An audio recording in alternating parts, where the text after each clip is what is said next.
Montha తుపాన్ AP వైపు దూసుకొస్తోంది. విశాఖ, కాకినాడ సముద్ర తీరం అల్లకల్లోలంగా మారింది. భారీగా ఈదురుగాలులు వీస్తున్నాయి. రేపు సాయంత్రం కాకినాడ సమీపంలో తుపాన్ తీరం దాటే అవకాశం ఉంది. తీరం దాటే సమయంలో 100 కిలోమీటర్ల వేగంతో బలమైన గాలులు వీస్తాయని హెచ్చరిస్తున్నారు వాతావరణ శాఖ అధికారులు.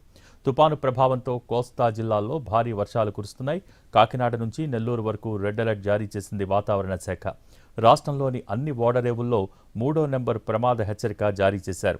సహాయక చర్యల కోసం ఇప్పటికే పలు జిల్లాల్లో ఎన్డీఆర్ఎఫ్, ఎస్డీఆర్ఎఫ్ బృందాలు సిద్ధంగా ఉన్నాయి.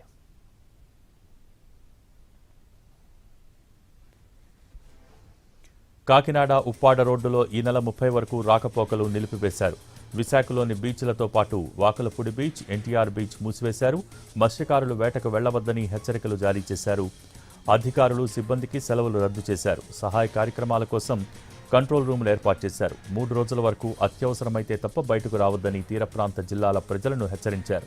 ఇక ముందు జాగ్రత్తగా పలు జిల్లాల పాఠశాలలకు 3 రోజుల పాటు సెలవులు ప్రకటించింది ప్రభుత్వం.